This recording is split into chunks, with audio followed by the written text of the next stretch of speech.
জীবনের প্রবহমান ঘোলা রঙের হজবরলার মধ্যে হঠাৎ যেখানে গল্পটা আপন রূপ ধরে সদ্য দেখা দেয়, তার অনেক পূর্ব থেকেই নায়ক নায়িকারা আপন পরিচয়ের সূত্র গেঁথে আসে।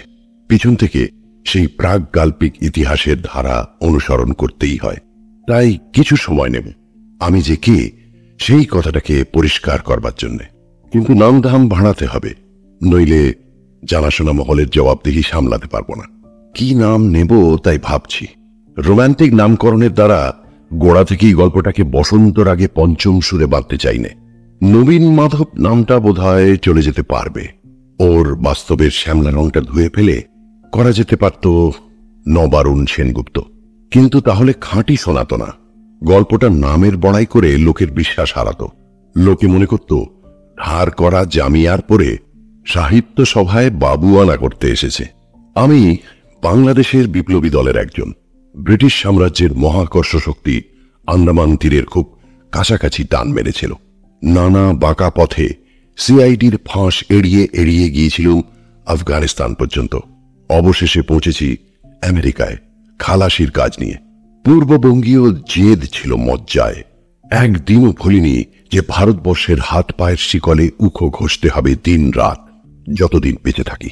কিন্তু বিদেশে কিছুদিন থাকতেই একটা কথা নিশ্চিত বুঝেছিলাম, আমরা যে প্রণালীতে বিপ্লবের পালা শুরু করেছিলাম সে যেন আতশবাজিতে পটকা পড়ার মতো।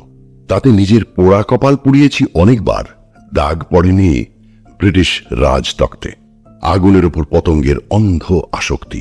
যখন সদর্পে ঝাঁপ দিয়ে পড়ছিলাম তখন বুঝতে পারিনি সেটাতে ইতিহাসের যজ্ঞানল জ্বালানো হচ্ছে না, জ্বালাচ্ছি নিজেদের খুব ছোট ছোট চিতানল।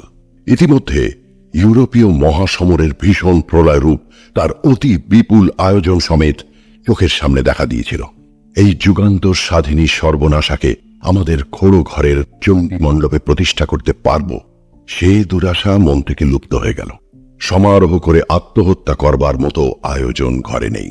তখন ঠিক করলুম ন্যাশনাল দুর্গের কোড়া পাকা করতে হবে। স্পষ্ট বুঝতে পেরেছিলুম বাঁচতে যদি চাই আদিম যুগের হাত দুখানায় যে কটা নৌকাতে তা দিয়ে লড়াই করা চলবে না। এ যুগে যন্ত্রের সঙ্গে যন্ত্রের দিতে হবে পাল্লা। যেমন তেমন করে মরা সহজ, কিন্তু বিশ্বকর্মার চেলাগিরি করা সহজ নয়। অধীর হয়ে ফল নেই। গোড়া থেকেই কাজ শুরু করতে হবে। পথ দীর্ঘ, সাধনা কঠিন। দীক্ষা নিলুম যন্ত্রবিদ্যায়। ডেট্রয়েটে ফোর্ডের মোটর কারখানায় কোনো মতে ঢুকে পড়লুম। হাত পাকাচ্ছিলুম, কিন্তু মনে হচ্ছিল না খুব বেশি দূর এগোচ্ছি। একদিন কি দুর্বুদ্ধি ঘটল, মনে হলো ফোর্ডকে যদি একটুখানি আভাস দিই যে আমার উদ্দেশ্য নিজের উন্নতি করা নয়, দেশকে বাঁচানো, তাহলে স্বাধীনতা পূজারী আমেরিকার ধনসৃষ্টির জাদুকর বুঝি খুশি হবে। এমনকি আমার রাস্তা হয়তো করে দেবে প্রশস্ত। ফোর্ড চাপা হাসি হেসে বললে, আমার নাম হেনরি ফোর্ড, পুরাতন ইংরেজি নাম। আমাদের ইংল্যান্ডের মামাতো ভাইরা অকেজো, তাদের আমি কেজো করব, এই আমার সংকল্প। আমি ভেবেছিলুম ভারতীয়কেও কেজো করে তুলতে উৎসাহ হতেও পারে। একটা কথা বুঝতে পারলুম, টাকাওয়ালার দরদ টাকাওয়ালাদেরই পরে। আর দেখলুম এখানে চাকা তৈরির চক্রপথে শেখা বেশি দূর এগোবে না। এই উপলক্ষে একটা বিষয়ে চোখ খুলে গেল। সে হচ্ছে এই যে যন্ত্রবিদ্যা শিক্ষার আরো গোড়ায় যাওয়া চাই। যন্ত্রের মাল মশলা সংগ্রহ শিখতে হবে। ধরনী শক্তিমানদের জন্য জমা করে রেখেছেন তাঁর দুর্গম জঠরে কঠিন পদার্থ, এই নিয়ে দিগ্বিজয় করেছে তারা। আর গরিবদের জন্য রয়েছে তার উপরের স্তরে ফসল। হাড় বেরিয়েছে তাদের পাঁজরায়, চুপসে গেছে তাদের পেট। আমি লেগে গেলুম খনিজ বিদ্যা শিখতে। ফোর্ড বলেছে ইংরেজ অকেজো, তার প্রমাণ হয়েছে ভারতবর্ষে। একদিন হাত লাগিয়েছিল তারা নীলের চাষে, আর একদিন চায়ের চাষে। সিভিলিয়ানদের দল দপ্তরখানায় তকমা পাড়া ল অ্যান্ড অর্ডারের ব্যবস্থা করেছে, কিন্তু ভারতের বিশাল অন্তর্ভাণ্ডারের সম্পদ উদ্ঘাটিত করতে পারেনি। মানব চিত্তের কি প্রকৃতির। বসে বসে পাটের চাষির রক্ত নিংড়েছে। জামশেদ টাটাকে সেলাম করেছি সমুদ্রের ওপার থেকে। ঠিক করেছি আমার কাজ পটকা ছোঁড়া নয়, শীত কাটতে যাব পাতালপুরীর পাথরের প্রাচীরে। মায়ের আঁচল ধরা বুড়ো খোকাদের দলে মিশে মা মা ধ্বনিতে মন্তর পড়ব না। আর দেশের দরিদ্রকে অক্ষম, অভুক্ত, অশিক্ষিত দরিদ্র বলেই মানব। দরিদ্র নারায়ণ বলি দিয়ে তার নামে মন্তর বানাবো না। প্রথমে বয়সে এরকম বচনের পুতুল গড়া খেলা অনেক খেলেছি। কবিদের কুমোর বাড়িতে স্বদেশের যে রাংটা লাগানো প্রতিমা গড়া হয়, তারই সামনে বসে বসে অনেক চোখের জল ফেলেছি। কিন্তু আর নয়, এই জাগ্রত বুদ্ধির দেশে এসে বাস্তবকে বাস্তব বলে জেনেই শুকনো চোখে কোমর বেঁধে কাজ করতে শিখেছি। এবার গিয়ে বেরিয়ে পড়বে সেই বিজ্ঞানী বাঙাল কোদাল নিয়ে, কুড়ুল নিয়ে, হাতুড়ি নিয়ে দেশের গুপ্তধনের তল্লাশে। এই কাজটাকে কবির গদগদ কণ্ঠের চেলারা দেশ মাতৃকার পূজা বলে চিনতেই পারবে না। ফোর্ডের কারখানা ঘর ছেড়ে তারপরে 9 বছর কাটিয়েছি খনিজ বিদ্যা শিখতে। ইউরোপের নানা কেন্দ্রে ঘুরেছি, হাতে কলমে কাজ করেছি, 2-1 যন্ত্র কৌশল নিজেও বানিয়েছি। তাতে উৎসাহ পেয়েছি অধ্যাপকদের কাছে, নিজের উপরে বিশ্বাস হয়েছে, ধিক্কার দিয়েছি ভূতপূর্ব মন্ত্রমুগ্ধ অকৃতার্থ নিজেকে। আমার ছোট গল্পের সঙ্গে এইসব বড় বড় কথার একান্ত যোগ নেই। বাদ দিলে চলত, হয়তো ভালোই হতো। কিন্তু এই উপলক্ষে একটা কথা বলার দরকার ছিল, সেটা বলি। যৌবনের গোড়ার দিকে নারী প্রভাবের ম্যাগনেটিজমে জীবনের মেরু প্রদেশের আকাশে যখন অরোরার রঙিন ছটার আন্দোলন ঘটতে থাকে, তখন আমি ছিলুম অন্যমনস্ক, একেবারে কোমর বেঁধে অন্যমনস্ক। আমি সন্ন্যাসী, আমি কর্মযোগী, এই সব বাণীর দ্বারা মনের আগল শক্ত করে আঁটা ছিল। কন্যাদায়িকরা যখন আশেপাশে আনাগোনা করেছিল, আমি স্পষ্ট করেই বলেছি, কন্যার কুষ্ঠিতে যদি অকাল বৈধব্য যোগ থাকে, তবেই যেন কন্যার পিতা আমার চিন্তা করেন। পাশ্চাত্য মহাদেশে নারী সঙ্গ ঠেকাবার বেড়া নেই, সেখানে আমার পক্ষে দুর্যোগের বিশেষ আশঙ্কা ছিল। আমি যে সুপুরুষ, দেশে থাকতে নারীদের মুখে সে কথা চোখের মৌন ভাষা ছাড়া অন্য কোনো ভাষায় শোনবার কোনো সম্ভাবনা ছিল না। তাই এই তথ্যটা আমার চেতনার বাইরে পড়েছিল। বিলেতে গিয়ে যেমন আবিষ্কার করেছি সাধারণের তুলনায় আমার বুদ্ধি বেশি আছে, তেমনি ধরা পড়েছিল আমাকে দেখতে ভালো। আমার এদেশি পাঠকদের মনে ঈর্ষা জন্মাবার মতো অনেক কাহিনীর ভূমিকা দেখা দিয়েছিল। কিন্তু হলপ করে বলছি, আমি তাদের নিয়ে ভাবের কুহকে মনকে জমাট বাঁধতে দিইনি। হয়তো আমার স্বভাবটা কড়া, পশ্চিমবঙ্গের শৌখিনদের মতো ভাবালুতায় আর্দ্রচিত্ত নই। নিজেকে পাথরের সিন্ধুক করে তার মধ্যে আমার সংকল্পকে ধরে রেখেছিলাম। মেয়েদের নিয়ে রসের পালা শুরু করে তারপরে সময় বুঝে খেলা ভঙ্গ করা, সেও ছিল আমার প্রকৃতি বিরুদ্ধ। আমি নিশ্চয় জানতাম যে জেদ নিয়ে আমি আমার রাতের আশ্রয়ে বেঁচে আছি, এক পা ফসকালে সেই জেদ নিয়ে আমার ভাঙা ব্রতের তলায় পিষে মরতে হবে। আমার পক্ষে এর মাঝখানে কোনো ফাঁকির পথ নেই। তাছাড়া আমি জন্ম পাড়াগে, মেয়েদের সম্বন্ধে আমার সেকেলে সংকোচ খুঁজতে চায় না। তাই মেয়েদের ভালোবাসা নিয়ে যারা অহংকারের বিষয় করে, আমি তাদের অবজ্ঞা করি। বিদেশি ভালো ডিগ্রি পেয়েছিলুম, সেটা এখানে সরকারি কাজে লাগবে না জেনে ছোটনাগপুরে চন্দ্রবংশীয় এক রাজার, মনে করা যাক চন্দ্রবীর সিংহের দরবারে কাজ নিয়েছিলুম। সৌভাগ্যক্রমে তাঁর ছেলে দেবিকা প্রসাদ কিছুদিন কেমব্রিজে পড়াশোনা করেছিলেন। রবিবার তার সঙ্গে আমার দেখা হয়েছিল জুরিকে। সেখানে আমার খ্যাতি তাঁর কানে গিয়েছিল। তাকে বুঝিয়েছিলুম আমার প্ল্যান। শুনে খুব উৎসাহিত হয়ে তাঁদের স্টেটে আমাকে জিওলজিক্যাল সার্ভের কাজে লাগিয়ে দিলেন।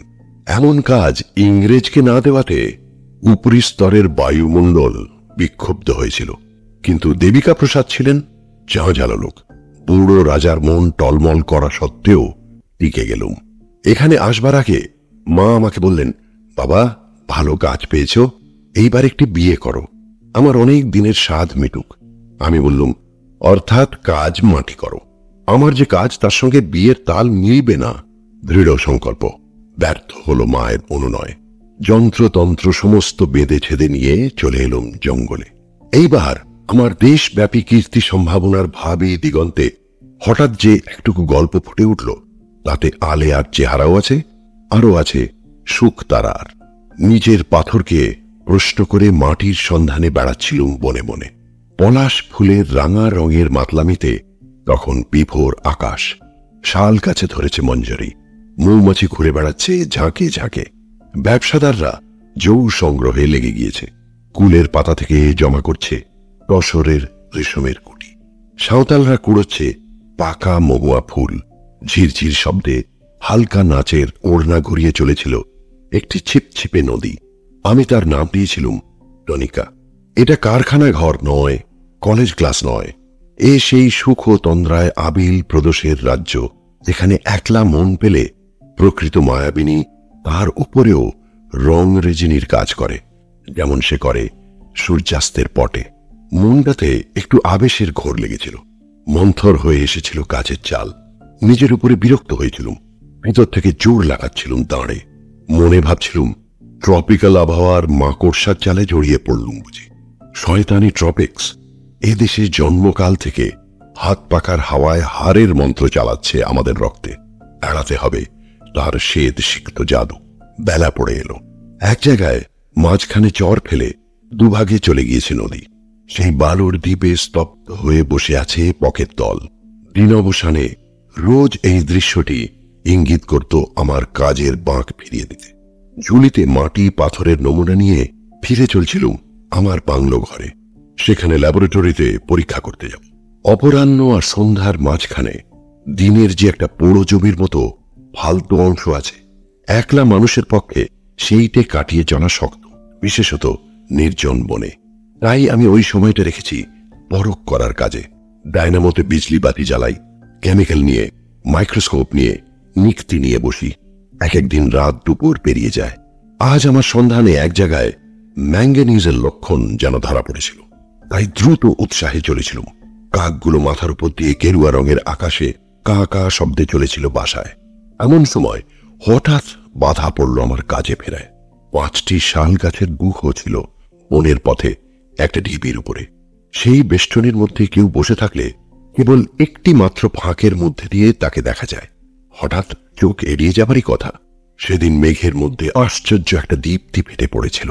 বনে সেই ফাঁকটাতে ছায়ার ভেতরে রাঙা আলো যেন দিগঙ্গনার গাঁট ছেঁড়া সোনার মুঠোর মতো ছড়িয়ে পড়েছে। ঠিক সেই আলোর পথে বসে আছে মেয়েটি, গাছের গুঁড়িতে হেলান দিয়ে, পা দুটি বুকের কাছে গুটিয়ে এক মনে লিখছে একটি ডায়েরির খাতা নিয়ে। এক মুহূর্তে আমার কাছে প্রকাশ পেল একটি অপূর্ব বিস্ময়। জীবনে এরকম দৈবাত ঘটে। পূর্ণিমার বান ডেকে আসার মতো বক্ষ তটে ধাক্কা দিতে লাগলো জোয়ারের ঢেউ। গাছের গুঁড়ির আড়ালে দাঁড়িয়ে চেয়ে রইলুম। একটি আশ্চর্য ছবি চিহ্নিত হতে লাগলো মনের চিরস্মরণীয় আগারে। আমার বিস্তৃত অভিজ্ঞতার পথে অনেক প্রত্যাশিত মনোহরের দরজায় ঠেকেছে মন। পাশ কাটিয়ে চলে গেছি। আজ মনে হলো জীবনের একটা কোন চরমের সংস্পর্শে এসে পৌঁছল। এমন করে ভাবা, এমন করে বলা আমার একেবারে অভ্যস্ত নয়।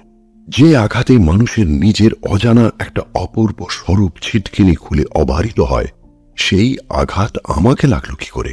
বরাবর জানি আমি পাহাড়ের মতো খটখটে, নিরেট। ভিতর থেকে উছলে পড়ল ঝর্ণা। একটা কিছু বলতে ইচ্ছে করছিল, কিন্তু মানুষের সঙ্গে সবচেয়ে বড় আলাপের প্রথম কথাটি কি হতে পারে ভেবে পাইনি। সে হচ্ছে খ্রিস্টীয় পুরাণের প্রথম সৃষ্টির বাণী। আলো জাগুক, অব্যক্ত হয়ে যাক ব্যক্ত। একসময় মনে হলো মেয়েটি, ওর আসল নাম পরে জেনেছি, কিন্তু সেটা ব্যবহার করব না। ওকে নাম দিলুম অচিরা। মানে কি? মানে এই যার প্রকাশ হতে বিলম্ব হলো না, বিদ্যুতের মতো রইল ওই নাম। মুখ দেখে মনে হলো অচিরা জানতে পেরেছে কে একজন আড়ালে দাঁড়িয়ে আছে। উপস্থিতির একটা নীরব ধ্বনি আছে বুঝি। লেখা বন্ধ করেছে, অথচ উঠতে পারছে না। পলায়নটা পাছে বড্ড বেশি স্পষ্ট হয়। একবার ভাবলুম বলি, মাফ করুন। কি মাফ করা, কি অপরাধ, কি বলবো তাকে?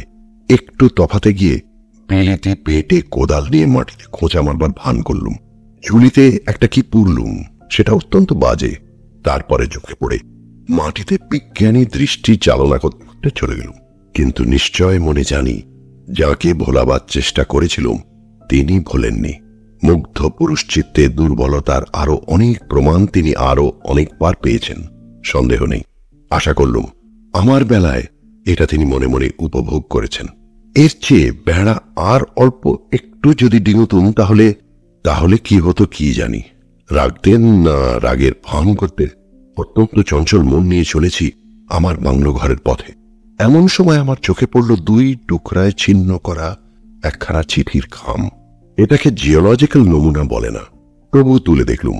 নামটা ভবতোষ মজুমদার, আইসিএস, ঠিকানা ছাপড়া, মেইলি হাতে লেখা। টিকিট লাগানো আছে, তাতে ডাকঘরের ছাপ নেই, যেন কুমারীর দ্বিধা।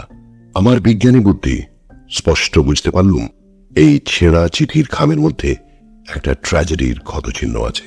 পৃথিবীর ছেঁড়া স্তর থেকে তার বিপ্লবের ইতিহাস বের করা আমাদের কাজ। সেই আমার সন্ধানপটু হাত এই ছেঁড়া খামের রহস্য আবিষ্কার করতে সংকল্প করলে। ইতিমধ্যে ভাবছি নিজের অন্তঃকরণের রহস্য অভূতপূর্ব। এক একটা বিশেষ অবস্থার সংস্পর্শে তার ভাবখানা কি যে একটা নতুন আকারে দানা বেঁধে দেখা দেয়, এবারে তার পরিচয় বিস্মিত হয়েছি।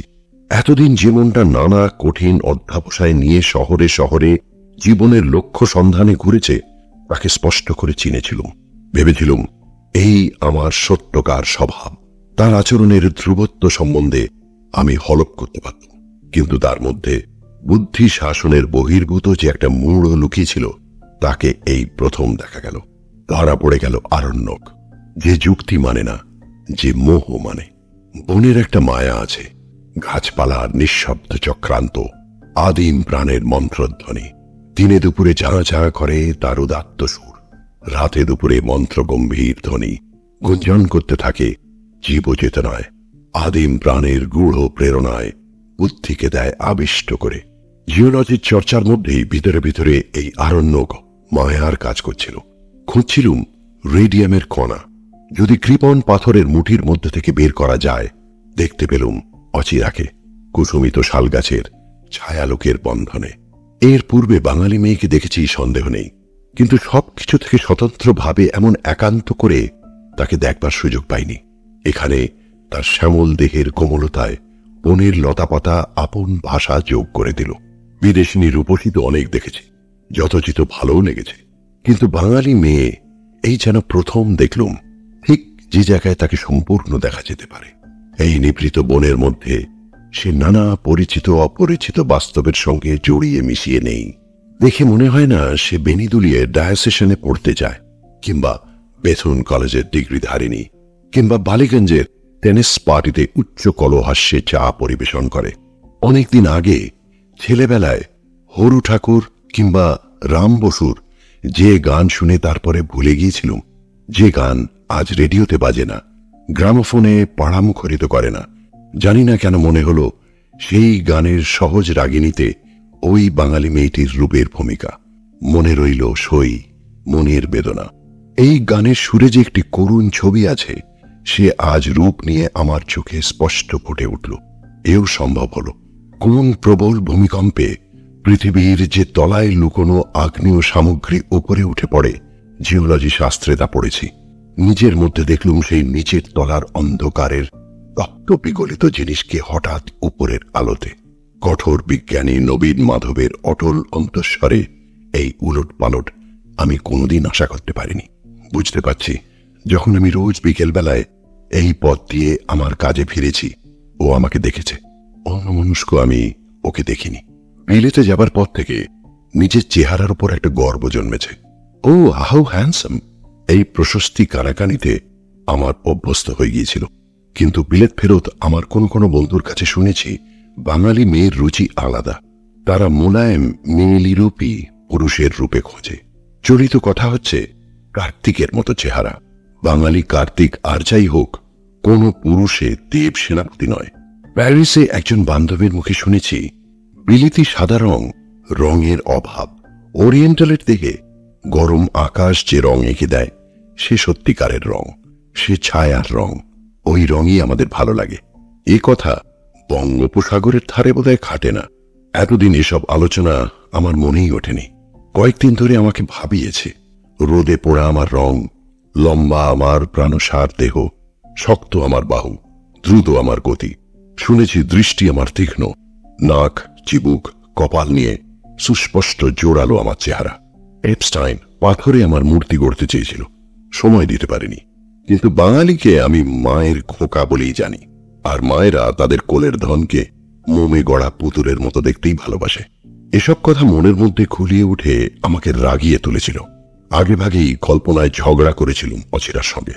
বলছিলুম, তুমি যাকে বলো সুন্দর সে বিসর্জনের দেবতা। তোমাদের স্তব যদি বা পায় সে টেকে না বেশি দিন। বলছিলুম, আমি বড় বড় দেশের স্বয়ম্বর সভার মালা উপেক্ষা করে এসেছি, আর তুমি আমাকে উপেক্ষা করবে?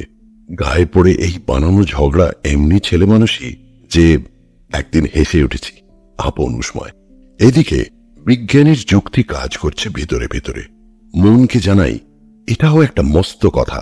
আমার যাতায়াতের পথের ধারেও বসে থাকে, একান্ত নিভৃতই যদি ওর প্রার্থনীয় হতো তাহলে ঠাঁই বদল করত। প্রথম প্রথম আমি ওকে আড়ে আড়ে দেখেছি, যেন দেখিনি এই ভান করে। ইদানিং মাঝে মাঝে স্পষ্ট চোখাচোখি হয়েছে। যতদূর আমার বিশ্বাস, সেটাকে 4 চোখের অপঘাত বলে ওর মনে হয়নি। এর চেয়েও বিশেষ একটা পরীক্ষা হয়ে গেছে। এর আগে দিনের বেলায় মাটি পাথরের কাজ সাঙ্গ করে দিনের শেষে ওই পঞ্চবটির পথ দিয়ে একবার মাত্র যেতেন বাসার দিকে। সম্প্রতি যাতায়াতের পুনরাবৃত্তি হতে আরম্ভ হয়েছে। এই ঘটনাটা যে জিওলজি সম্পর্কিত নয়, সে কথা বুঝবার মতো বয়স হয়েছে অচিরার। আমারও সাহস ক্রমশ বেড়ে চলল যখন দেখলুম এই সুস্পষ্ট ভাবের আভাসেও তরুণীকে স্থানচ্যুত করতে পারল না। এক একদিন হঠাৎ পিছন ফিরে দেখেছি অচিরা আমার তিরোগমনের দিকে চেয়ে আছে। আমি ফিরতেই তাড়াতাড়ি ডায়েরির দিকে চোখ নামিয়ে নিয়েছে। সন্দেহ হলো ওর ডায়েরির লেখার ধারায় আগেকার মতো বেগ নেই। আমার বিজ্ঞানী বুদ্ধিতে মনোরহস্যের আলোচনা জেগে উঠল। বুঝেছি সে কোনো এক পুরুষের জন্য তপস্যার ব্রত নিয়েছে। তার নাম ভবতোষ। সে ছাপড়ায় অ্যাসিস্ট্যান্ট ম্যাজিস্ট্রেটই করছে। বিলেত থেকে ফিরে এসি। তার পূর্বে দেশে থাকতে এদের দুজনের প্রণয় ছিল গভীর। কাজ নেবার মুখেই একটা আকস্মিক বিপ্লব ঘটেছে। ব্যাপারটা কি খবর নিতে হবে। শক্ত হলো না, কেননা পাটনা বিশ্ববিদ্যালয়ে আমার কেমব্রিজের সতীর্থ আছে বঙ্কিম। ডাকে চিঠি লিখে পাঠালুম। বিহার সিভিল সার্ভিসে আছে ভবতোষ। কন্যা কর্তাদের মহলে জনশ্রুতি শোনা যায় লোকটি সৎ পাত্র। আমার কোনো বন্ধু আমাকে তার মেয়ের জন্য ওই লোকটিকে প্রজাপতিক ফাঁদে ফেলতে সাহায্য করতে অনুরোধ করেছেন। রাস্তা পরিষ্কার আছে কিনা আদ্যান্ত খবর নিয়ে তুমি যদি আমাকে জানাও কৃতজ্ঞ হব। লোকটির মতিগতি কিরকম তাও জানতে চাই। উত্তর এলো, রাস্তা বন্ধ। আর মতিগতি সম্বন্ধে এখনো যদি কৌতূহল বাকি থাকে তবে শোনো। কলেজে পড়বার সময় আমি ছাত্র ছিলাম ডাক্তার অনিল কুমার সরকারের। অ্যালফাবেটের অনেকগুলি অক্ষর জোড়া তার নাম। যেমন তার অসাধারণ পাণ্ডিত্য, তেমনি ছেলে মানুষের মতো তার সরলতা। একমাত্র সংসারের আলো তার নাতনিটিকে যদি দেখো তাহলে মনে হবে সাধনায় খুশি হয়ে সরস্বতী কেবল যে আবির্ভূত হয়েছেন তার বুদ্ধিলোকে তা নয়, রূপ নিয়ে এসেছেন তার কোলে। ওই শয়তান ভবতোষ ঢুকল ওর স্বর্গলোকে। বুদ্ধি তার তীক্ষ্ণ, বচন তার অনর্গল। প্রথমে ভুললেন অধ্যাপক, তারপরে ভুলল তার নাতনি। ওদের অসহ্য অন্তরঙ্গতা দেখে আমাদের হাত নিষ্পিস করল। কিছু বলবার পথ ছিল না। বিবাহ সম্বন্ধ পাকাপাকি স্থির হয়ে গিয়েছিল। কেবল অপেক্ষা ছিল বিলেত থেকে সিভিল সার্ভিসে উত্তীর্ণ হয়ে আসার। তার পাথেও আর খরচ জুগিয়েছেন অধ্যাপক। লোকটার সর্দির ধাত ছিল। বধির ভগবানের কাছে আমরা দুবেলা প্রার্থনা করেছি বিবাহের পূর্বে লোকটা যেন নিউমোনিয়া হয়ে মরে, কিন্তু মরেনি, পাশ করেছে। করেই ইন্ডিয়া গভর্নমেন্টের উচ্চ পদস্থ একজন মুরব্বীর মেয়েকে বিয়ে করেছে। লজ্জায় ক্ষোভে নিজের কাজ ছেড়ে দিয়ে মর্মাহত মেয়েটিকে নিয়ে অধ্যাপক কোথায় যে অন্তর্ধান করেছেন তার খবর রেখে যাননি। চিঠিখানা পড়লুম, দৃঢ় সংকল্প করলুম এই মেয়েটিকে তার লজ্জা থেকে, অবসাদ থেকে উদ্ধার করব। ইতিমধ্যে অচিরার সঙ্গে কোন রকম করে একটা কথা আরম্ভ করবার জন্য মন ছটফট করতে লাগলো। যদি বিজ্ঞানী না হয়ে হতুম সাহিত্য রসিক, কিংবা বাঙাল না হয়ে যদি হতুম পশ্চিমবঙ্গের আধুনিক, তাহলে নিশ্চয়ই মুখে কথা বাধ্য না। কিন্তু বাঙালি মেয়েকে ভয় করি, চিনি নে বলে বোধ হয়। একটা ধারণা ছিল হিন্দু নারী অজানা পর পুরুষ মাত্রের কাছে একান্তই অনধিগম্য। খামোখা কথা কইতে যাই যদি, তাহলে ওর রক্তে লাগবে অসুচিতা। সংস্কার জিনিসটা এমনি অন্ধ। এখানে কাজে যোগ দেবার পূর্বে কিছুদিন তো কলকাতায় কাটিয়ে এসেছি। আত্মীয় বন্ধু মহলে দেখে এলুম সিনেমা মঞ্চ পথবর্তিনী রং মাখানো বাঙালি মেয়ে। যারা জাত বান্ধবী তাদের থাক তাদের কথা, কিন্তু অচিরার কোনো পরিচয় না পেয়ে মনে হলো ও আর এক জাতের। একালের বাইরে আছে দাঁড়িয়ে নির্মল আত্মমর্যাদায়, স্পর্শ ভীরু মেয়ে। মনে মনে কেবলই ভাবছি প্রথম একটি কথা শুরু করব কি করে। এই সময় কাছাকাছি 2-1 ডাকাতি হয়ে গিয়েছিল। মনে হলো এই উপলক্ষে অচিরাকে বলি, রাজাকে বলে আপনার জন্য পাহারার বন্দোবস্ত করে দিই। ইংরেজ মেয়ে হলে হয়তো এই গায়ে পড়া আনুকূল্যকে স্পর্ধা মনে করত, মাথা বাঁকিয়ে বলতো সে ভাবনা আমার। কিন্তু এই বাঙালির মেয়ে যে কিভাবে কথাটা নেবে আমার সে অভিজ্ঞতা নেই। দীর্ঘকাল বাংলার বাইরে থেকে আমার মনের অভ্যেস অনেকখানি জড়িয়ে গেছে বিলিতি সংস্কারে। দিনের আলো প্রায় শেষ হয়ে এসেছে। এইবার অচিরার ঘরে ফেরবার সময়, কিংবা ওর দাদামশাই এসে ওকে বেড়াতে নিয়ে যাবেন। এমন সময় একজন হিন্দুস্তানি গোয়ার এসে অচিরার হাত থেকে হঠাৎ তার ব্যাগ আর ডায়েরিটা ছিনিয়ে নিয়ে চলে যাচ্ছিল। আমি সেই মুহূর্তেই বনের আড়াল থেকে বেরিয়ে এসে বললুম, কোনো ভয় নেই আপনার। এই বলে ছুটে সেই লোকটার ঘাড়ের উপরে গিয়ে ঝাঁপিয়ে পড়তেই সে ব্যাগ আর খাতা ফেলে দৌড় মারলে। আমি লুঠের ধন নিয়ে এসে অচিরাকে দিলুম। অচিরা বললে, ভাগ্যিস আপনি। আমি বললুম, আমার কথা বলবেন না, ভাগ্যিস ও লোকটা এসেছিল। তার মানে ওরই সাহায্যে আপনার সঙ্গে প্রথম কথাটা হয়ে গেল। এতদিন কিছুতেই ভেবে পাচ্ছিলুম না কি যে বলি। কিন্তু ও যে ডাকাত। না, ও ডাকাত নয়, ও আমার বরকন্দাজ। অচিরা মুখে তার খয়েরি রঙের আঁচল তুলে ধরে খিলখিল করে হেসে উঠল। কি মিষ্টি তার ধ্বনি, যেন ঝর্ণার স্রোতে নুড়ির সুর বলা শব্দ। হাসি থামতেই বললে, কিন্তু সত্যি হলে খুব মজা হতো। মজা হতো কার পক্ষে? যাকে নিয়ে ডাকাতি তার পক্ষে। এইরকম যে একটা গল্প পড়েছি। তারপরে উদ্ধারকর্তার কি হতো? তাকে বাড়ি নিয়ে গিয়ে চা খাইয়ে দিতুম। আর এই ফাঁকি উদ্ধারকর্তার কি হবে? তার তো আর কিছুতে দরকার নেই। সে তো আলাপ করবার প্রথম কথাটা চেয়েছিল, পেয়েছে তৃতীয়, তৃতীয়, চতুর্থ, পঞ্চম কথা। গণিতের সংখ্যাগুলো হঠাৎ ফুরবে না তো? কেন ফুরবে? আচ্ছা, আপনি হলে আমাকে প্রথম কথা কি বলতেন? আমি হলে বলতুম, রাস্তায় ঘাটে কতগুলো নুড়ি কুড়িয়ে কুড়িয়ে কি ছেলে মানুষই করছেন। আপনার কি বয়স হয়নি? কেন বলেননি? ভয় করেছিল। ভয়? আমাকে ভয়? আপনি যে বড় লোক, দাদুর কাছে শুনেছি তিনি যে আপনার লেখা প্রবন্ধ বিলিতি কাগজে পড়েছিলেন। তিনি যা পড়েন আমাকে বোঝাতে চেষ্টা করেন। এটাও করেছিলেন? হ্যাঁ, করেছিলেন। কিন্তু ল্যাটিন নামের পাহাড় আর ঘটা দেখে জোর হাত করে বলেছিলুম, দাদু এটা থাক, বরঞ্চ তোমার কোয়ান্টাম থিওরির বইখানা নিয়ে আসি। সেটা বুঝি আপনি বুঝতে পারেন? কিছুমাত্র না, কিন্তু দাদুর একটা বদ্ধ সংস্কার আছে, সবাই সবকিছুই বুঝতে পারে। তার সে বিশ্বাস ভাঙতে আমার ভালো লাগে না। তার আরেকটা আশ্চর্য ধারণা আছে, মেয়েদের সহজ বুদ্ধি পুরুষের চেয়ে অনেক বেশি তীক্ষ্ণ। তাই ভয় পায়ে আছি, এইবার নিশ্চয়ই টাইম স্পেসের জোড় মেলানো সম্বন্ধের ব্যাখ্যা আমাকে শুনতে হবে। আসল কথা, মেয়েদের উপর তার করুণার অন্ত নেই। দিদিমা যখন বেঁচে ছিলেন, বড় বড় কথা পারলেই তিনি মুখ বন্ধ করে দিতেন। তাই মেয়েদের তীক্ষ্ণ বুদ্ধি যে কতদূর যেতে পারে তার প্রত্যক্ষ প্রমাণ দিদিমার কাছ থেকে পাননি। আমি ওকে হতাশ করতে পারবো না। অনেক শুনেছি, বুঝিনি, আরো অনেক শুনবো আর বুঝবো না। অচিরার দুই চোখ কৌতুকে স্নেহে জলজল ছলছল করে উঠল। ইচ্ছে করছিল স্নিগ্ধ কণ্ঠের এই আলাপ শীঘ্র যেন শেষ হয়ে না যায়। দিনের আলো ম্লান হয়ে এলো।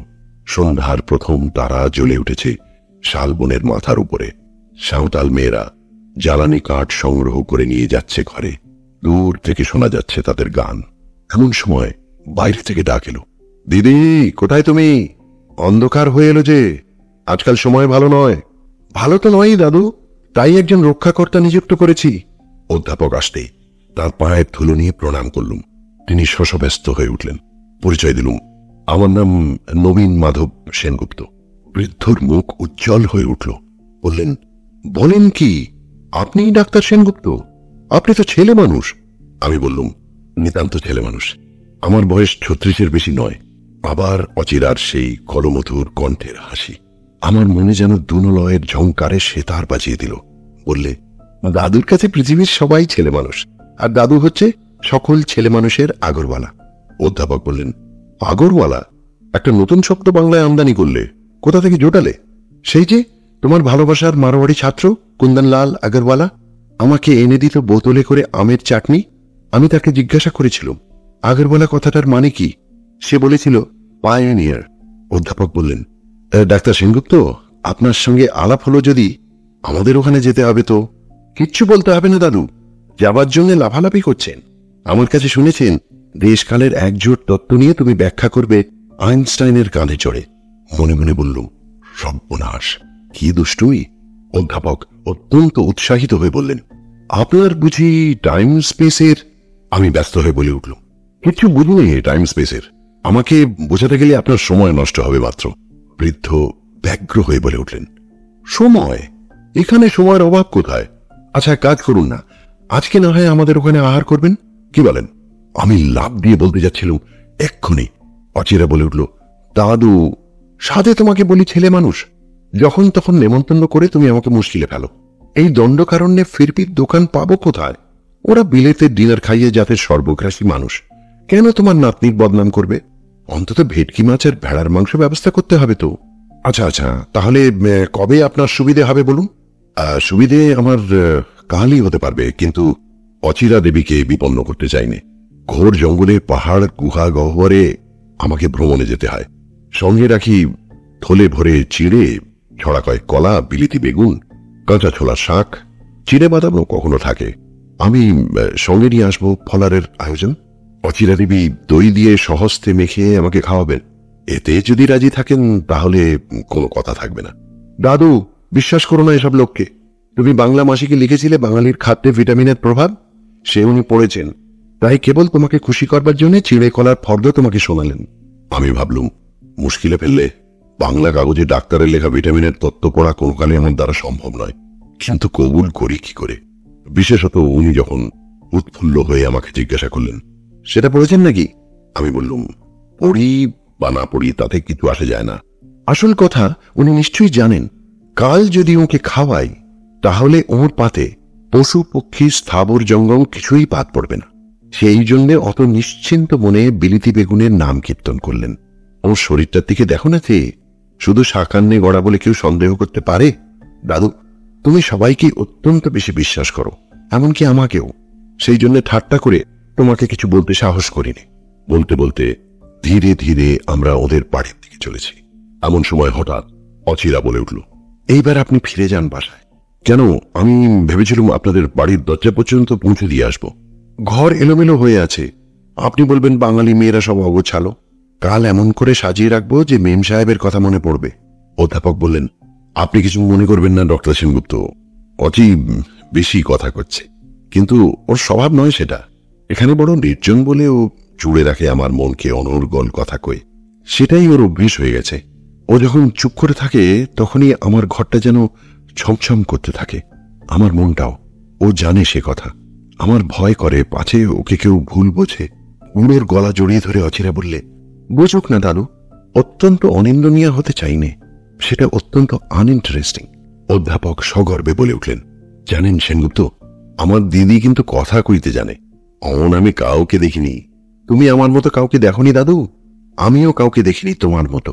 আমি বললুম, আচার্যদেব, যাবার আগে আমাকে কিন্তু একটা কথা দিতে হবে। আচ্ছা বেশ, আপনি যতবার আমাকে আপনি বলেন আমি মনে মনে ততবার জিভ কাটতে থাকি। আমাকে তুমি যদি বলেন তাহলে সেটাতেই যথার্থ আপনার স্নেহে সম্মান পাব। এই বাড়িতে আমাকে তুমি শ্রেণীতে তুলে দিতে আপনার নাতনিও সাহায্য করবেন। সর্বনাশ, আমি সামান্য নাতনি, হঠাৎ অত উঁচুতে নাগাল পাবো না। আপনি বড় লোক। আমি বলি, আর কিছুদিন যাক, যদি বলতে পারি আপনার ডিগ্রিধারী রূপ, তাহলে সবই সম্ভব হবে। কিন্তু দাদুর কথা স্বতন্ত্র। এখনই শুরু করো। দাদু বলো তো, তুমি কাল খেতে এসো। দিদি যদি মাছের ঝোলে নুন বেশি দিয়ে ফেলে তাহলে ভালো মানুষের মতো সহ্য করো, বলো বাহ কি চমৎকার, পাতে আরো একটু দিতে হবে। অধ্যাপক সস্নেহে আমার কাঁধে হাত দিয়ে বললেন, ভাই, আর কিছুকাল আগে যদি আমার দিদিকে দেখতে তাহলে বুঝতে পারতে। আসলেও লাজুক, সেই জন্য ও যখন আলাপ করা কর্তব্য মনে করে তখন জোর করতে গিয়ে কথা বেশি হয়ে পড়ে। দেখেছেন ডক্টর সেনগুপ্ত, দাদু আমাকে কিরকম মধুর করে শাসন করেন, যেন ইক্ষুদণ্ড দিয়ে। অনায়াসে বলতে পারতেন, তুমি বড় মুখরা, তোমার প্রগল্ভতা অত্যন্ত অসহ্য। আপনি কিন্তু আমাকে ডিফেন্ড করবেন। কি বলবেন বলুন না? আপনার মুখের সামনে বলবো না, বেশি কঠোর হবে। আপনি জানেন আমার মনের কথা। তাহলে থাক, এখন বাড়ি যান। একটা কথা বাকি আছে। কাল আপনাদের ওখানে যে নেমন্তন্ন, সে আমার নতুন নামকরণের।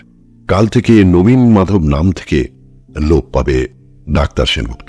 সূর্যের কাছে আনাগোনা করতে গিয়ে ধূমকেতুর যেমন লেজটা উড়ে যায়, মুন্ডটা থাকে বাকি। তাহলে নাম কর্তন বলুন, নামকরণ বলছেন কেন? আচ্ছা তাই সই। এইখানে শেষ হলো আমার প্রথম বড়দিন। বার্ধক্যের কি প্রশান্ত সৌন্দর্য, কি সৌম্য মূর্তি, চোখ দুটি যেন আশীর্বাদ করছে। হাতে একটি পালিশ করা লাঠি, গলায় শুভ্র পাট করা চাদর, ধুতি যত্নে কোঁচানো, গায়ে তসরের জামা, মাথায় শুভ্র চুল বিরল হয়ে এসেছে, কিন্তু পরিপাটি করে আছড়ানো। স্পষ্ট বোঝা যায় এর সাজসজ্জায়, এর দিনযাত্রায় নাতনির হাতের শিল্পকার্য। ইনি যে অতি লালনের অত্যাচার সহ্য করেন, সে কেবল এই মেয়েটিকে খুশি রাখবার জন্য। আমার বৈজ্ঞানিক খবরকে ছাড়িয়ে উঠল এদের খবর নেওয়া। অধ্যাপকের নাম ব্যবহার করব অনিল কুমার সরকার। গত জেনারেশনের কেমব্রিজ ইউনিভার্সিটির পিএইচডি দলের একজন। মাস কয়েক আগে একটি ঔপনাগরিক কলেজের অধ্যক্ষতা ত্যাগ করে এখানকার স্ট্রিটের একটা পরিত্যক্ত ডাক বাংলো ভাড়া নিয়ে নিজের খরচে সেটা বাসযোগ্য করেছেন। এইটি হলো ইতিহাসের ঘটনা। বাকিটুকু বঙ্কিমের চিঠি থেকে মিলিয়ে নেওয়া যেতে পারে। আমার গল্পের আদি পর্ব শেষ হয়ে গেল। ছোট গল্পের আদি ও অন্তে বেশি ব্যবধান থাকে না। জিনিসটাকে ফলিয়ে বলবার লোভ করব না, ওর স্বভাব নষ্ট করতে চাই না। অচিরার সঙ্গে স্পষ্ট কথা বলার যুগ এলো সংক্ষেপেই। সেদিন চড়িভাতি হয়েছিল তনিকা নদীর তীরে। অধ্যাপক ছেলে মানুষের মতন হঠাৎ আমাকে জিজ্ঞাসা করে বসলেন, নবীন, তোমার কি বিবাহ হয়েছে? প্রশ্নটা এতই সুস্পষ্ট ভাবব্যঞ্জক যে আর কেউ হলে ওটা চেপে যেত। আমি উত্তর করলুম, না, এখনো তো হয়নি। অচিরার কাছে কোনো কথাই এড়ায় না। সে বললে, দাদু, ওই এখনো শব্দটা সংশয়গ্রস্ত কন্যাকর্তাদের মনকে সান্ত্বনা দেবার জন্য। ওর কোনো যথার্থ মানে নেই। একেবারে মানে যে নেই এ কথা নিশ্চিত স্থির করলেন কি করে? এটা গণিতের প্রবলেম, তাই হায়ার ম্যাথামেটিক্সে বললে যা বোঝায় তা নয়। পূর্বেই শোনা গেছে আপনি 36 বছরের ছেলে মানুষ। হিসেব করে দেখলুম এর মধ্যে আপনার মা অন্তত 5-7 বার আপনাকে বলেছেন, বাবা ঘরে বউ আনতে চাই। আপনি বলেছেন, তার আগে চাই লোহার সিন্ধুকে টাকা আনতে। মা চোখের জল মুছে চুপ করে রইলেন। তারপরে ইতিমধ্যে আপনার আর সব হয়েছে, কেবল ফাঁসি ছিল বাকি। শেষকালে এখানকার রাজ সরকারে যখন মোটা মাইনের পদ জুটল, মা আবার বললেন, বাবা এবার বিয়ে করতে হবে, আমার আর কদিন বা সময় আছে। আপনি বললেন, আমার জীবন আর আমার সায়েন্স এক, সে আমি দেশকে উৎসর্গ করব, আমি কোনোদিন বিয়ে করব না। হতাশ হয়ে আবার তিনি চোখের জল মুছে বসে আছেন। আপনার 36 বছর বয়সের গণিত ফল গণনা করতে আমার গণনায় ভুল হয়েছে কিনা বলুন, সত্যি করে বলুন। এই মেয়ের সঙ্গে অনবধানে কথা কওয়া বিপজ্জনক। কিছুদিন আগেই একটা ব্যাপার ঘটেছিল। প্রসঙ্গক্রমে অচিরা আমাকে বলেছিল, আমাদের দেশে মেয়েদের আপনারা পান সংসারের সঙ্গিনী রূপে। সংসারে যাদের দরকার নেই, এই দেশের মেয়েরাও তাদের কাছে অনাবশ্যক। কিন্তু বিলেতে যারা বিজ্ঞানে তপস্বী, তাদের তো উপযুক্ত তপস্বিনী জোটে। যেমন ছিল অধ্যাপক কুরির সহধর্মিনী মাদাম কুরি। সেরকম কোনো মেয়ে আপনি সে দেশে থাকতে পাননি? মনে পড়ে গেল ক্যাথরিনের কথা। একসঙ্গে কাজ করেছি লন্ডনে থাকতে। এমনকি আমার একটা রিসার্চের বইয়ে আমার নামের সঙ্গে তার নামও জড়িত ছিল। মানতে হলো কথাটা। অচিরা বললে, কারণ কি আপনি বিয়ে করলেন না কেন? তিনি কি রাজি ছিলেন না? আবার মানতে হলো। হ্যাঁ, প্রস্তাব তার দিক থেকেই উঠেছিল। তবে আমার কাজ যে ভারতবর্ষের, শুধু সে তো বিজ্ঞানের নয়। অর্থাৎ ভালোবাসার সফলতা আপনার মতো সাধকের কামনার জিনিস নয়। মেয়েদের জীবনের চরম লক্ষ্য ব্যক্তিগত, আপনাদের নয় ব্যক্তিক। এর জবাবটা হঠাৎ মুখে এলো না। আমাকে চুপ করে থাকতে দেখে অচিরা বললে, বাংলা সাহিত্য আপনি বোধহয় পড়েন না। কচ ও দেবযানী বলে একটা কবিতা আছে, তাতে ওই কথাই আছে, মেয়েদের ব্রত হচ্ছে পুরুষকে বাঁধা, আর পুরুষদের ব্রত সে বাঁধন কাটিয়ে অমর লোকের রাস্তা বানানো। কচ বেরিয়ে পড়েছিল দেবযানীর অনুরোধ এড়িয়ে, আপনি কাটিয়ে এসেছেন মায়ের অনুনয়। একই কথা, মেয়ে পুরুষের এই চিরকালের দ্বন্দ্বে আপনি জয়ী হয়েছেন। জয় হোক আপনার পৌরুষের। কাঁদক মেয়েরা, সে কান্নার আপনারা নিন পূজার নৈবেদ্য। দেবতার উদ্দেশ্যে আসে নৈবেদ্য, কিন্তু দেবতা থাকেন নিরাসক্ত। অধ্যাপক এই আলোচনার মূল লক্ষ্য কিছুই বুঝলেন না। সগর্বে বললেন, দিদির মুখে গভীর সত্য কেমন বিনা চেষ্টায় প্রকাশ পায়। বাইরের লোকে শুনলে মনে করবে তার কেবলই ভয়। বাইরের লোক তার নাতনিকে ঠিক বুঝতে পারবে না। অচিরা বললে, বাইরের লোকে মেয়েদের জ্যাঠামি সইতে পারে না, তাদের কথা তুমি ভেবো না, তুমি আমাকে ঠিক বুঝলেই হলো।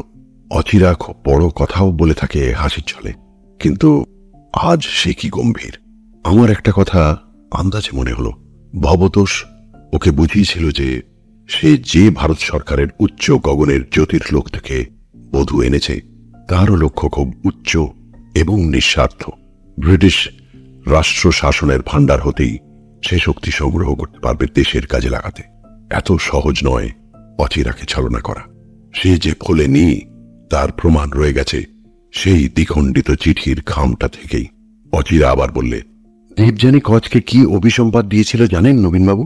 না, বলেছিল তোমার জ্ঞান সাধনার ধন তুমি নিজে ব্যবহার করতে পারবে না, অন্যকে দান করতে পারবে না। আমার কাছে কথাটা আশ্চর্য বোধ হয়। যদি এই অভিসম্পাদ আজ দিত কেউ ইউরোপকে, তাহলে সে বেঁচে যেত। বিশ্বের জিনিসকে নিজের জিনিসের মতো ব্যবহার করেই ওরা লোভের তাড়ায় মরছে। সত্যি কিনা বলো দাদু? খুব সত্যি। কিন্তু আশ্চর্য এই, এত কথা তুমি কি করে ভাবলে? নিজ গুণে একটুও নয়। ঠিক এইরকম কথা তোমার কাছে অনেকবার শুনেছি।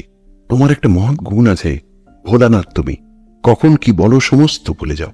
চোরাই মালের উপর নিজের ছাপ লাগিয়ে দিতে ভয় থাকে না। আমি বললুম, চুরি বিদ্যা বড় বিদ্যা। বিদ্যায় বলে রাষ্ট্রেই বল।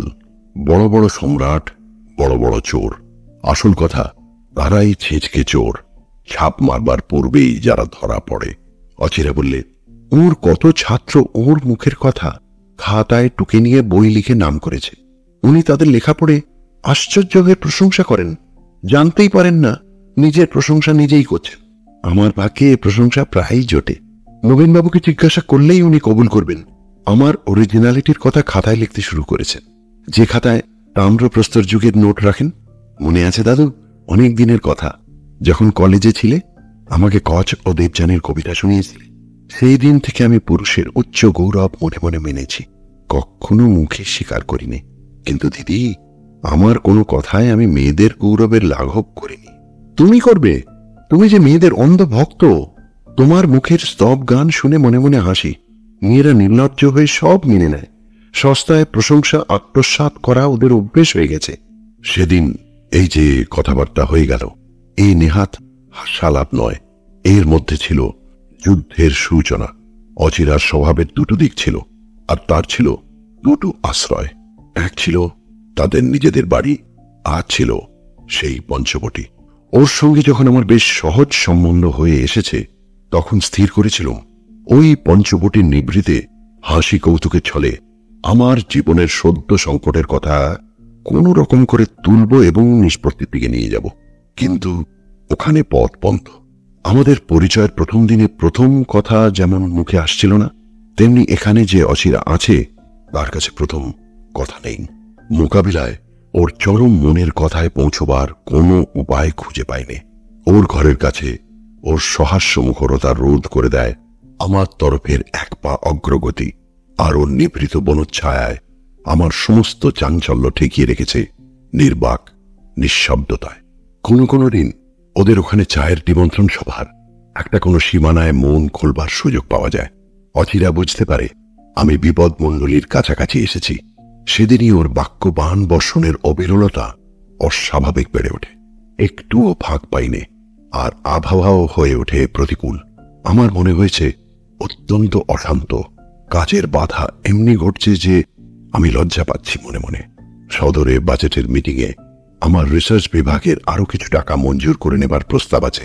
তারই সমর্থক রিপোর্ট অর্ধেকের বেশি লেখা হয়নি। ইতিমধ্যে ক্রুজের অ্যাস্থেটিক্স সম্বন্ধ আলোচনা রোজ কিছুদিন ধরে শুনে আসছি। বিষয়টা সম্পূর্ণ আমার উপলব্ধির এবং উপভোগের বাইরে। সে কথা অচিরা নিশ্চিত জানে। দাদুকে উৎসাহিত করে আর মনে মনে হাসে। সম্প্রতি চলছে বিহেভিয়ারিজম সম্বন্ধে যত বিরুদ্ধ যুক্তি আছে তার ব্যাখ্যা। এই তত্ত্বালোচনার শোচনীয়তা হচ্ছে এই যে অচিরা এই সময়টাতে ছুটি নিয়ে বাগানের কাজে চলে যায়। বলে, এসব তর্ক পূর্বেই শুনেছি। আমি পোকার মতো বসে থাকি, মাঝে মাঝে দরজার দিকে তাকাই। একটা সুবিধে এই যে অধ্যাপক জিজ্ঞাসা করেন না তর্কের কোনো একটা দুরূহ গ্রন্থি বুঝতে পারছি কিনা। তার মনে হয় সমস্তই জলের মতো বোঝা যায়। কিন্তু আর তো চলবে না, কোনো ছিদ্রে আসল কথাটা পারতেই হবে। পিকনিকের এক অবকাশে অধ্যাপক যখন পোড়ো মন্দিরের সিঁড়িটাতে বসে নব্য কেমিস্ট্রির নতুন আমদানির বই পড়ছিলেন, পেটে আবলুস গাছের ঝোপের মধ্যে বসে অচিরা হঠাৎ আমাকে বললে, এই চিরকালের বনের মধ্যে যে একটা অন্ধ প্রাণের শক্তি আছে, ক্রমেই তাকে আমার ভয় করছে।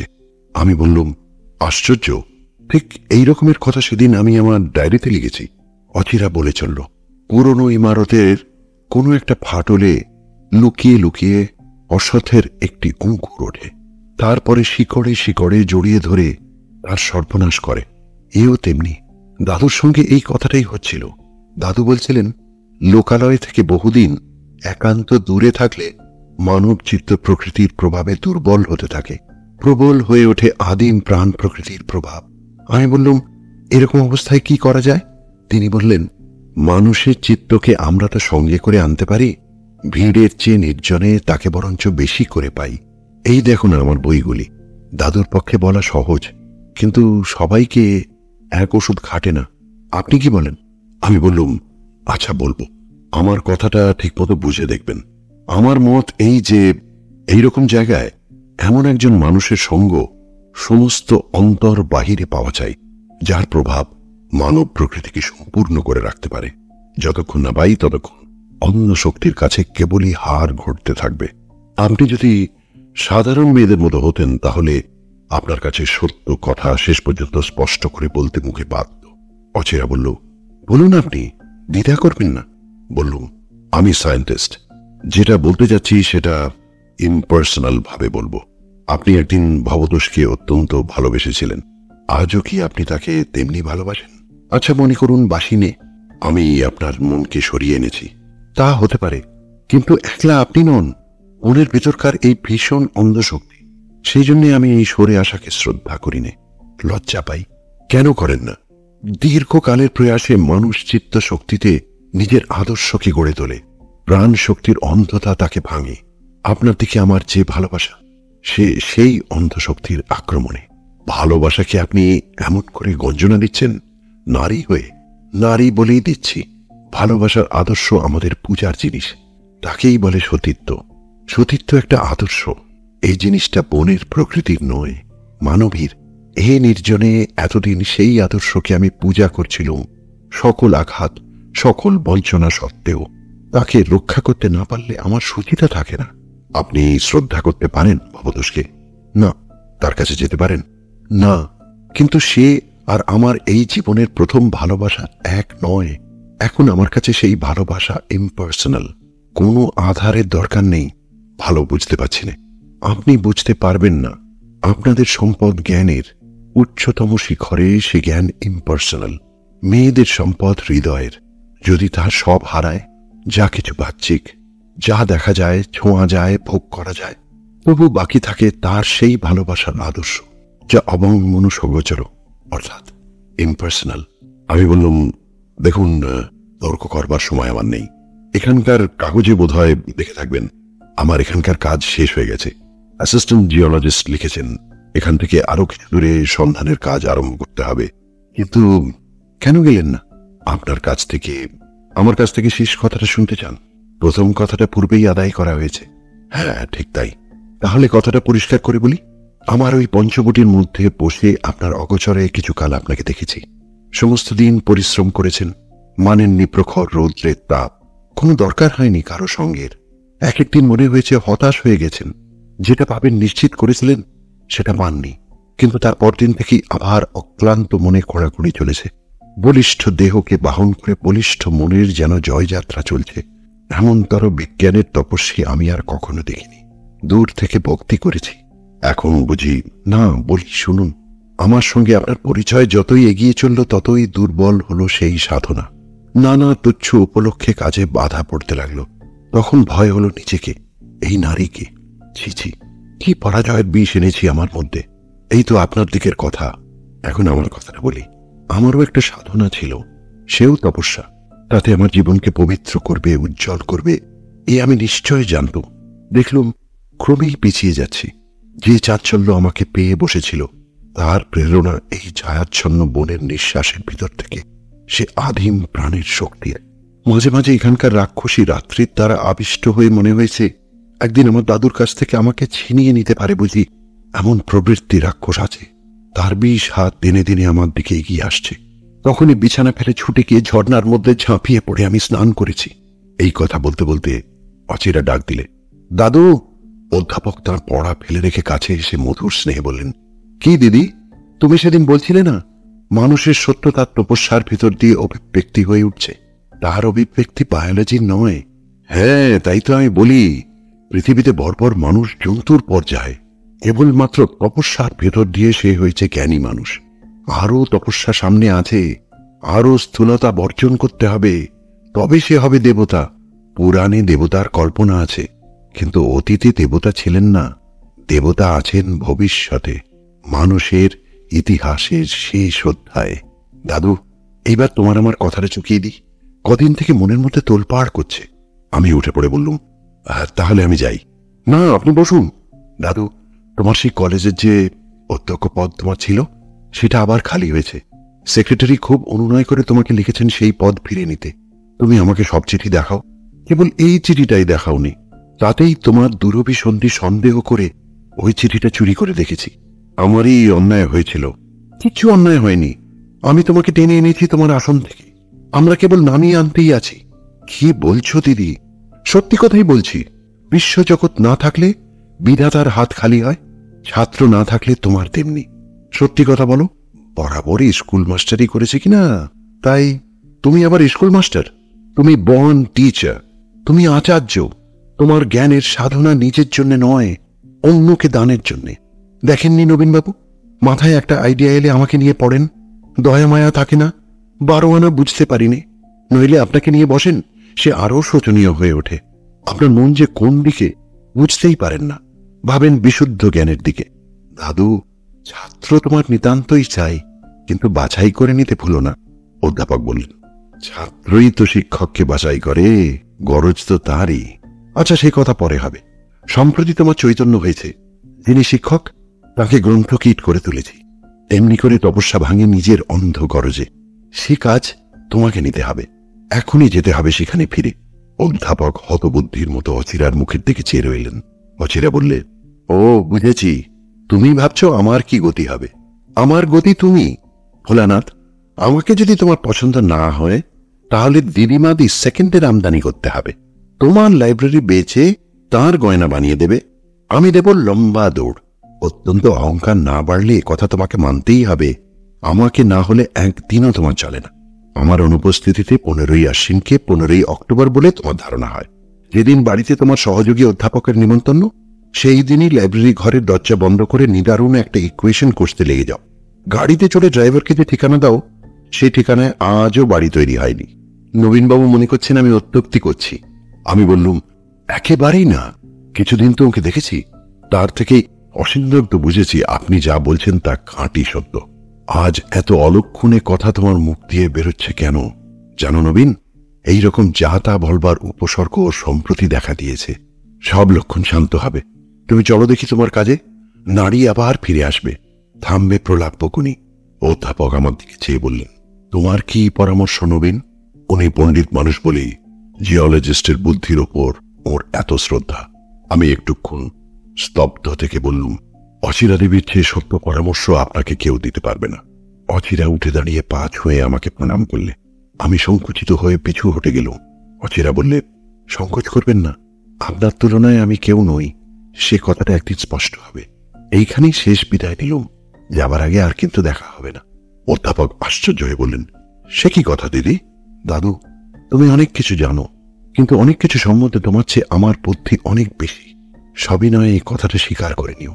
আমি পদধূলি নিয়ে প্রণাম করলাম অধ্যাপককে।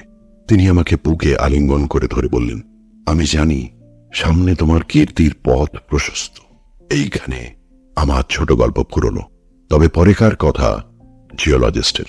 বাড়ি ফিরে গিয়ে কাজের নোট এবং রেকর্ডগুলো আবার খুললুম। মনে হঠাৎ খুব একটা আনন্দ জাগল। বুঝলুম একেই বলে মুক্তি।